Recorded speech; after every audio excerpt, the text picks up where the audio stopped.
안녕하세요. 그린비 가족 여러분. 오늘 월요일 아침 하나님의 말씀과 함께 또 오늘 하루를 또 이번 한 주간을 힘차게 또 주님의 마음으로 이렇게 따스하게 어느 누군가를 마음에 품고 살아가실 수 있기를 간절히 기원합니다. 네, 오늘은 저희가 시편 82편 말씀으로 오늘 아침을 시작하도록 하겠습니다. 시편 82편의 말씀을 제가 먼저 읽도록 하겠습니다. 하나님은 신들의 모임 가운데에 서시며 하나님은 그들 가운데에서 재판하시느니라. 너희가 불공평한 판단을 하며 악인의 납보기를 언제까지 하려느냐. 가난한 자와 고아를 위하여 판단하며 곤란한 자와 빈궁한 자에게 공의를 베풀지며 가난한 자와 궁핍한 자를 구원하여 악인들의 손에서 건질지니라 하시는도다. 그들은 알지도 못하고 깨닫지도 못하여 흑암 중에 왕래하니 땅의 모든 터가 흔들리도다. 내가 말하기를 너희는 신들이며 다 지존자의 아들들이라 하였으나 그러나 너희는 사람처럼 죽으며 고간에 하나같이 넘어지리로다. 하나님이여 일어나사 세상을 심판하소서. 모든 나라가 주의 소유이기 때문이니이다. 아멘. 네, 오늘 제가 읽은 이 시편 82편은 굉장히 독특한 시입니다. 하나님께서 세상의 모든 신들을 심판하신다라는 내용으로 채워져 있습니다. 오늘 1절 말씀이 이렇게 시작합니다. 하나님은 신들의 모임 가운데 서시며 하나님은 그들 가운데에서 재판하시느니라. 여기서 지금 신이라고 말하는 사람들은 통치자들, 세상의 권력자들, 재판장들을 뜻하는 말입니다. 그들을 이렇게 신이라고 부르는 까닭은 그들에게 있는 그 권력과 권한이 신에 비유될 만큼 아주 절대적이고 강력하기도 하고 또 그 힘이 바로 하나님께서 주신 것임을 뜻하기도 합니다. 세상의 모든 신들, 특별히 이 세상에서 불의한 권력을 마구 휘두르는 악한 세상의 권력자들은 결국에는 그들보다 위에 계신 하나님의 심판을 받게 될 것입니다. 목사를 비롯한 교회 지도자들도 마찬가지입니다. 하나님의 뜻을 따라서 선을 행하지 않는 모든 권력과 지도자들은 세상의 신들과 마찬가지로 심판을 받게 됩니다.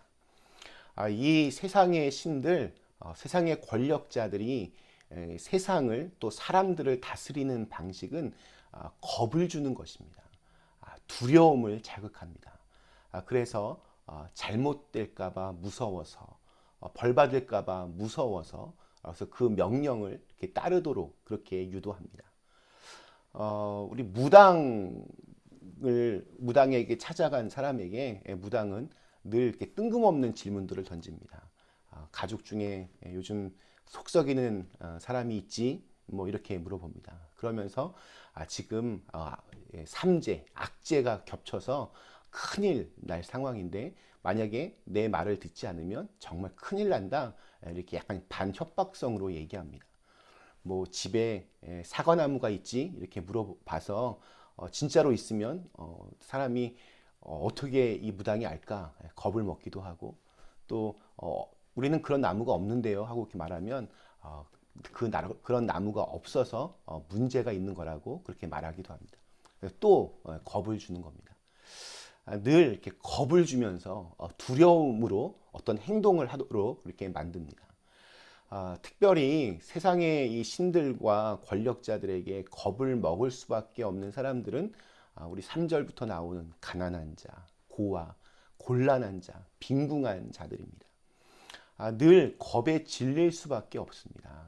구조적으로 약자의 위치에 설 수밖에 없기 때문입니다.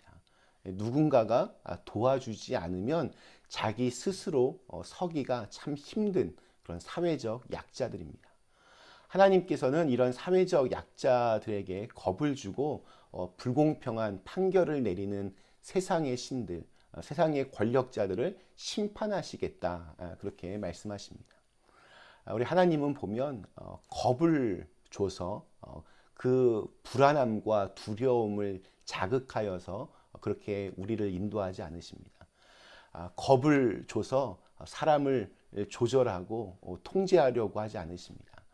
대신에 오직 사랑으로 우리의 마음을 감화시키시고 또 시키려고 하십니다. 사실 목사로서 이런 말씀 이렇게 볼 때마다 참 많은 생각을 하게 됩니다. 사실 교인들에게 적당한 이렇게 두려움들을 주면 어떻게 보면 목회가 좀 편할 수도 있습니다. 뭐 하나님 잘 안 섬겼더니 벌 받는 사람, 뭐 이런 얘기들 하고, 목회자한테 잘 안 했더니 뭐 어느 분이 뭐 큰 병에 걸렸더라, 뭐 이런 얘기, 그런 얘기들을 해서 사람들의 두려움들을 이렇게 조장하고 이렇게 불안함들을 이렇게 만들어주면 어떻게 보면 목사의 입장에서는 잠깐은 그 목회가 좀 뭐 쉬울 수 있고 편해질 수도 있을 겁니다. 하지만 그건 옳은 방식이 아닙니다. 그건 세상의 방식이지 하나님의 방식이 아닙니다. 하나님의 방식은 사랑으로 사람들을 감화시키고 사랑으로 끝까지 품고 이해하는 것. 비록 힘들고 더디 가는 길이지만 그것이 하나님께서 원하시는 길이라 그렇게 생각합니다. 특별히 겁을 주고 이렇게 두려움을 주고 공포심을 주면 움츠려드는 사람들은 가난한 사람들, 힘없는 사람들, 못 배운 사람들, 빈궁한 사람들입니다. 하나님께서 그런 약자들에 대한 특별한 관심과 애정과 사랑을 가지고 계십니다. 왜냐하면 이 세상에서는 그들을 별로 이렇게 돌보려고 하지 않기 때문에 그렇습니다. 다들 그냥 자기가 그 높은 자리에 올라가려고만 하지 자기보다 힘없고 약한 사람들을 돌보고 섬기려고 하지 않습니다. 우리가 하나님을 믿는 사람으로서 그 주님의 마음으로 그런 사람들을 더 마음에 품고 그들을 섬긴다면 그런 사람들을 통하여서 하나님의 새로운 역사들을 볼 수 있습니다. 우리 마태복음 25장에 그냥 유명한 비유가 있습니다. 양과 염소의 비유입니다. 양은 오른편에, 염소는 왼편에 임금이 그렇게 구분을 짓습니다. 그리고 오른편에 있는 자들에게 복받을 자들이여 예비된 나라를 상속받으라라고 그렇게 말합니다. 왜 이렇게 칭찬을 하실까? 어리둥절한 사람들에게 그 임금은 내가 줄일 때에 너희가 먹을 것을 주었고 목마를 때에 마실 것을 주었고 내가 나그네 되었을 때에 영접하였고 헐벗었을 때에 옷을 입혔고 병들었을 때에 돌보았고 옥에 갇혔을 때에 와서 보았느니라 이렇게 말씀을 합니다.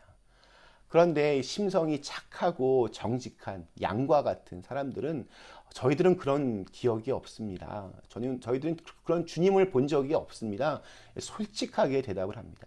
그때 그 임금님은 너희가 지극히 작은 자 하나에게 한 것이 곧 나에게 한 것이다 라며 그들에게 상을 베풀어 줍니다. 염소와 같은 자들은 반대로 지극히 작은 자 하나에게 함부로 했기 때문에 벌을 받게 됩니다. 그렇게 힘없고 약한 사람들 중에 예수님이 숨어 계실 수 있습니다. 세상의 신들은 강하고 힘있는 사람이 되어서 이 세상을 공포와 두려움을 이용하여 통치하려고 한다면 우리 기독교의 하나님은 그 하나님의 나라는 예수 그리스도의 떡과 포도주를 함께 떼고 나누는 것을 통해서 이렇게 사랑으로 이루어집니다. 여기 미국에서 신학 공부할 때 굉장히 제가 좋아했던 친구가 하나 있는데 로렌자라고 하는 여자입니다. 저보다 한 살 정도 많은데 벌써 할머니입니다. 근데 그 친구는 담임하고 있는 교회 건물이 없습니다. 또 사실 교인들도 없습니다. 그녀는 홈리스들을 위한 목회를 하는데 단순히 그들을 위한 목회를 하는 것이 아니라 그들과 함께 먹고 자면서 그들과 똑같이 생활을 합니다. 그리고 그들 속에 들어가서 하나님, 당신도 하나님의 아들입니다. 당신도 하나님의 딸입니다. 하나님께서 당신을 사랑하십니다. 위로하고 격려하면서 사회적인 그 편견에 맞서 싸우기도 합니다. 그런데 그 친구가 한번 감옥에 간 적이 있었습니다. 근데 그 감옥에 갔던 이유가 참 의미심장했습니다. 홈리스들이 밤에 잠을 잘 수 있는 그 쉘터들이 있는데 그곳에 들어가기 위해서는 오후부터 줄을 서야 됩니다.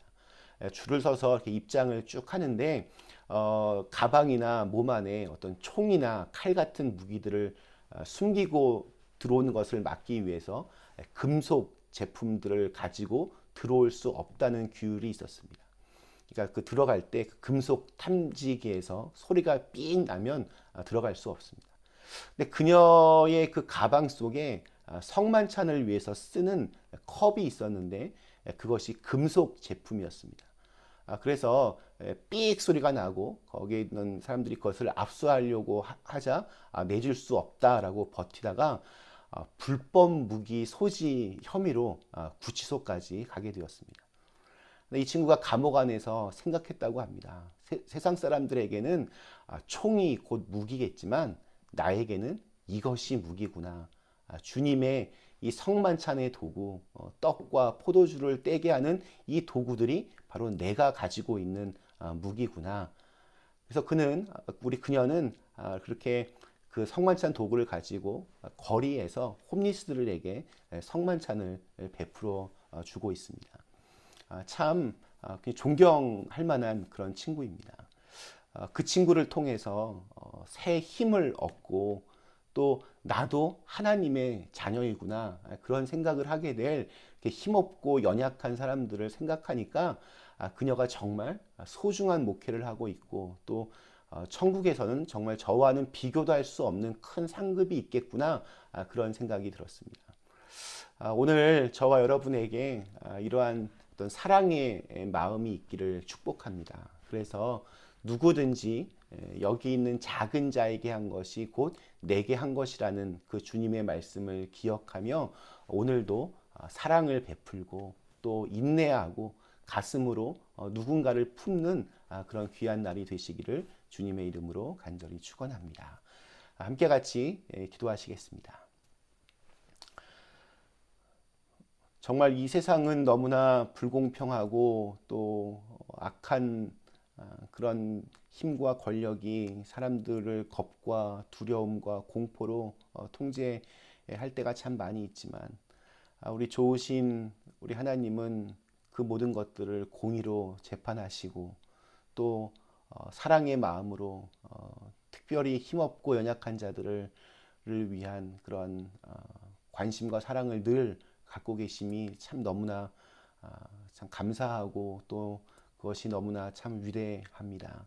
하나님 저희로 하여금 이렇게 작은 자 하나에게도 주님의 마음으로 섬길 수 있는 마음을 주셔서 온통 세상이 정말 자기밖에 모르는 이 차가운 세상 속에서 예수 그리스도의 그 온기를 드러낼 수 있는 오늘 하루가 되게 하여 주시옵소서. 예수님의 이름으로 간절히 기도드리옵나이다. 아멘.